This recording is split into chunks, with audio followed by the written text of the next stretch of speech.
Si Duterte Kabataan Party List, Congressman Cardina, ang nagpahayag ng manifesto na si Presidente Digong at ang kanyang anak na si Sara ang pinakamagaling na mga opisyal ng ating bansang Pilipinas.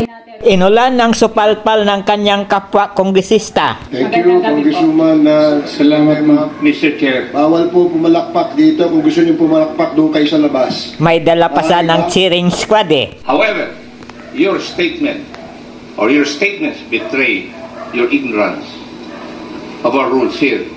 Nang bumagsak ang Pilipinas sa NPA, mayroong 37,000 na armed NPA sa bansa. Mayroong 5 million na mass support ang NPA. That was 1986. For the information of our colleague, Congresswoman Ordenas, the one who stood up in the floor last August 5, for your information, na calling for a joint investigation. Manifestation ng ating kagalang-galang na colleague, Representative Cardema. Hindi umubra ang gimmick ni Cardema na ngayon lang sumipot sa Quadcom.